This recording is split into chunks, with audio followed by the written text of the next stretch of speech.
Assalamu alaikum wa rahmatullahi wa barakatuh. Dear students, welcome to our fifth class. Inshallah, in this class, we will see about a few things in this lesson: history of life on Earth. Last class, we saw about what scientists say about the history of life on Earth, and we finally saw the geological timescale. And I asked you to read this table well, and I gave a definition for some words. And once again, I ask you to read this table well so that you understand the time period, the time scale as proposed by the scientists.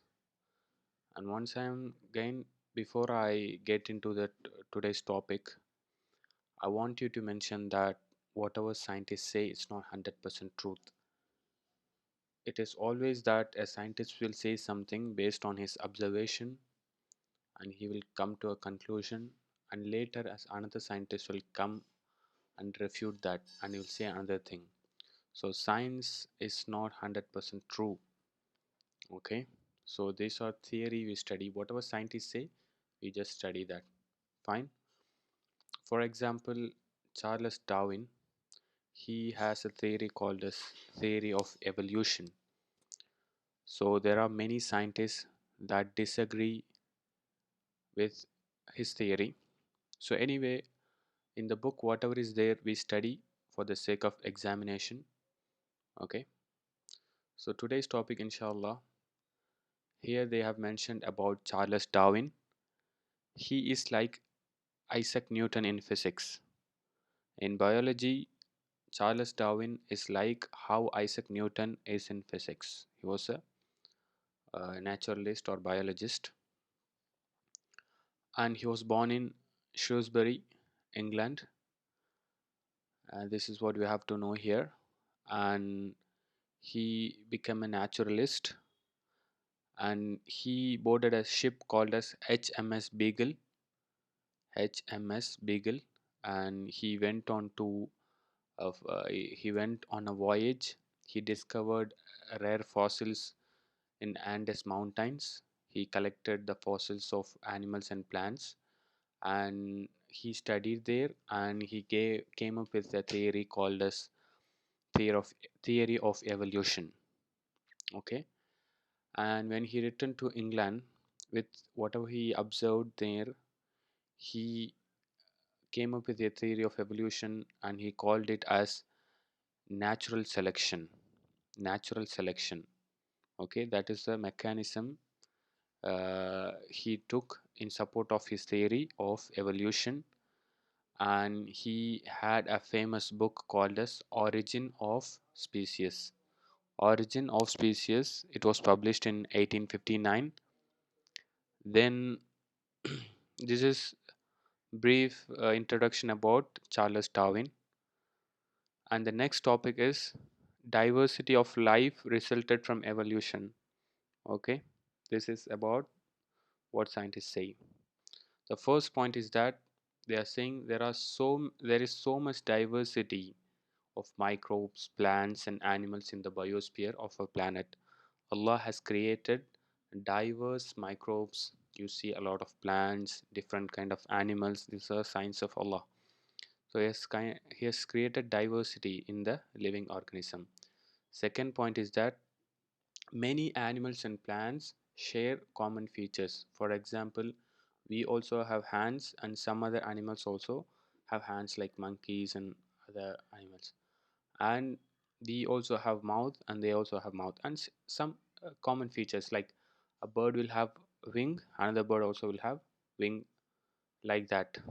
Okay, so there are common features and there are non-common features among the living beings, and these common characteristics, even including DNA. In the modern science, we have something called as DNA. This is a hereditary molecule. It has the genetics in it. That is, the DNA will have the information that will be carried to the next generation. So about DNA and nucleus, all these things, inshallah, we will study broadly in the upcoming lessons. You just remember that DNA is a hereditary molecule. Okay, it carries genes, and it will have some functions like how a person resembles his father or his mother or someone in his hereditary. So this all because of the DNA. What is there in the DNA genes, and it will be passed on to the next generations. The third point is that there are so much variation. The second point is common. This is variation, that is different among individuals of the same species. That is, humans are same species, but even among humans we see a lot of difference. One person looks different than the other person. One person's eyes look different than the other person's eyes. One person's nose look different than other person's nose. So it differs. This all due to their DNA. Okay, like facial expressions, height, skin pigmentation, skin color, all these things among the humans and also among other organisms like fish, plants like tomato, and even in mosquitoes, all they have some variation, okay, difference. So scientists, they saw these variations and they are coming with this, some theories. Okay, so when it comes to Darwin's theory of evolution, there are a few important points. According to Darwin, he said that all the organisms came from a common ancestor, which is false, because Allah is the one who created. But according to him, he says that uh, a single cell organism, then a million of years happened, then multicellular organisms, then other uh, high level organisms came. This is what his theory is. But did he go and observe all these things before 3.5 billion years ago? No. But based upon certain observations, he is coming with this theory. We don't believe in this. And what is his theory? He suggested two very important points with regard to evolution. First is that he says that all living beings are related through ancestry. He's saying all the living beings are related through ancestry, according to him.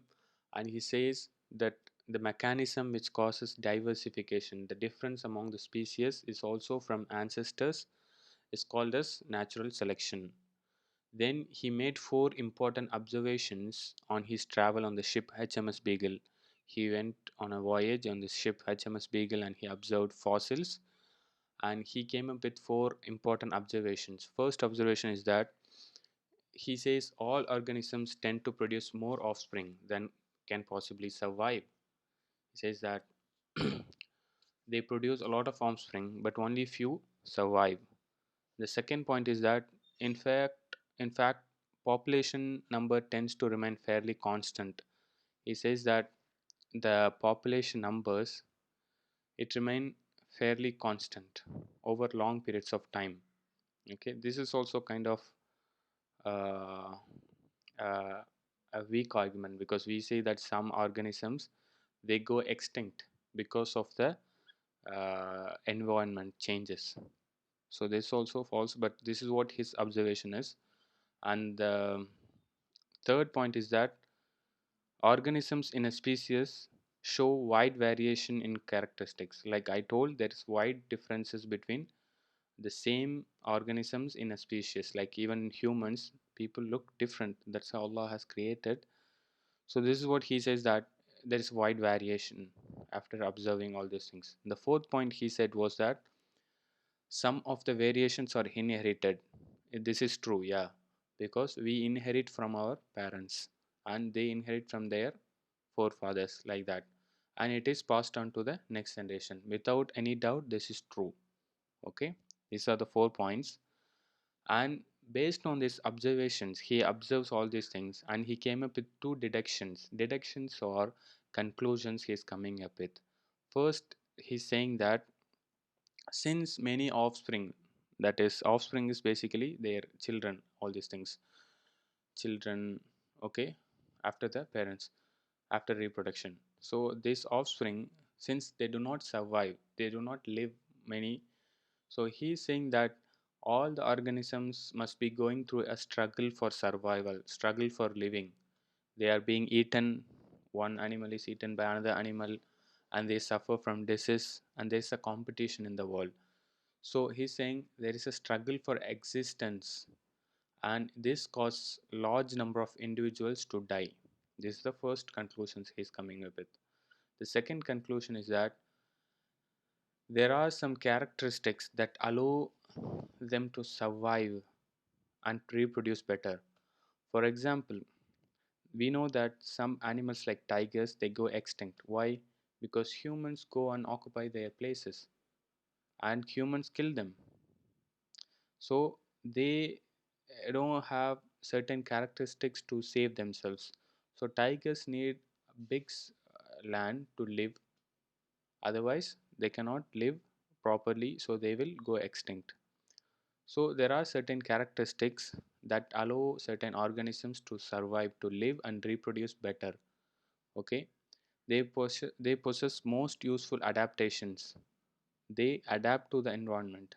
So when they, after this all environmental changes and environmental setup, if they survive, then their characteristics will be passed on to the next generation, to their offspring. So this is what is called as survival of the fittest. Natural selection is same as the famous phrase survival of the fittest, that is, the most fittest organism will survive. Okay. This term was coined by Herbert Spencer. So the organisms with slightly less survival, okay, they perish, they go extinct, leaving the fittest to pass on their genes to the next generation. That is, even among animals and humans, if a person is deceased, he will die soon. That's how Allah has created. So the one who is healthy, or uh, the one animals or organisms that are healthy, they will pass their genes to the next generation because they will have reproduction. But other animals, they die, so they will not pass their genes to the next generation. This is one of the deductions he came up with. And next thing is that, so this uh, the survival of the fittest organisms and this passing of the characteristics to the next generation, Darwin called this mechanism as natural selection. Okay. And the next topic is neo-Darwinism. Neo means something like new or modern, something like that. So neo-Darwinism, so although Darwin talked about he talked about heritable variation, heritable differences, okay, differences among the humans that are inherited to the next generation, but he did not know exactly how these characters are passed on to the next generation. Okay, he did not know at that time. They did not find out about genetics, so he just said that they're passed from one generation to the next generation. That's it. Then when Mendel came, the father of genetics, he's called Graham Mendel. That inshallah we will study in detail about DNA, genes, chromosomes, all these things. So he was not aware of this. He was not aware of this. Who? Darwin was not aware of this. So he just said that it is passed on to the next generation. But later, um, just Mendel's principle of genetics was developed a few years before the publication of his book Origin of Species. So Darwin was not aware of that. Incorporation of Mendelian genetics. Mendel found out that there are certain features, that is gene characters. Okay, so they pass their characteristic to the next generation. So Mendelian genetics, inshallah, we will study later in the upcoming lessons. So Mendelian genetics, just remember this. So combining Mendelian genetics about uh, a different genes carrying different characteristics, and Darwin's theory. Okay, Darwin, what we studied about Darwin's theory. So they combine this both, and it led to the emergence of neo-Darwinism. That is what is called as neo-Darwinism. Okay, then later there's some refinements, advanced findings happened in the biological scientific world. uh, then they came up with other theory of evolutions. Okay. Then we will see about natural selection in action. That is, uh, it is Darwin's theory. Found out about the natural selection. He said that he observed on some tree that this is called as moth. Okay, so there are two types. One is typica, another one is carbonaria. Sorry, carbonaria. Name is typica and carbonaria. Both look different. Okay, and it's a common moth in England. Okay, this is what is called as moth, and it's common in England. They occurred in two varieties. One is light colored, that is called as typica, and dark colored is called as carbonaria. So they both rest on a light colored trunks of trees. Okay, so they both rest on a same colored trunk of a tree. So this looks almost similar to the color of the trunk of the tree. So birds, when they want to eat this, they get camouflaged. That is, they do not able to properly see. So the birds eat this one. Those are distinct colored from the color of the bark of the tree, and they get survived. So the number of this carbonaria, they decrease because many birds eat it, but this, they grow in large in numbers. But later, when there was an industrial revolution in the 19th century in England, so from the industries, the soot came. Soot is basically from the coal industry. There is like a particles come and, like carbon particles come and deposit on the trees. So they change the color of the trees like this. Okay. At that time, what happens? This one, the carbonaria, they become like camouflaged to the color of the bark of the tree. That is, after the carbon deposits on the trees. But the other one, they become visible to the uh, visible to the birds. So birds come and eat them. So their numbers started to decrease. So this was observed by Darwin, and he came up with this theory, that is, only the best adapted live and leave their genes to the next generation. Okay, this is about this one. Second one is that evolution of insecticide resistant mosquitoes. That is, we know that we have insects and mosquitoes. We use certain pesticides to kill them. So there is one pesticide called as DDT. It is called dichloro diphenyl trichloroethane. It was used as a pesticide. Pesticide is to kill the pests. Okay, any mosquitoes or insects like that. But later, when we use a lot of time, but they start having resistance to them. Okay, that's how Allah has created them. They have started uh, resistant to those pesticides. So after they become resistant to that, when they pass their generation to the next generation also is resistant to that. So that's why in the pesticides we have to use something like powerful. When they become resistant to a particular pesticide or a chemical, then we need to use something more powerful than that to kill them. So this is like evolution of insecticide resistant mosquitoes. They become resistant to that. So how do we believe Muslims? We believe that that's how Allah has created. Okay, that's it for today's topic. Inshallah, next class we'll see levels of organic evolution. Today, I hope I tried to explain things in a slow way. Hope you understood. If you don't understand, listen to the lecture or 2 or 3 times. Hope you will understand. Dear students, I know that English is not our native language. So when you don't understand any words, try to search the words meaning from a dictionary or use internet like Google, type like meaning of that word so that you will get understanding. And also if you don't understand particular sentence, try to read 2 3 times or 4 times so that you understand better. And also you can message me, inshallah. I will clarify your doubts. Barakallah feekum. Take notes well and study properly. May Allah help us all. Jazakumullah khaira.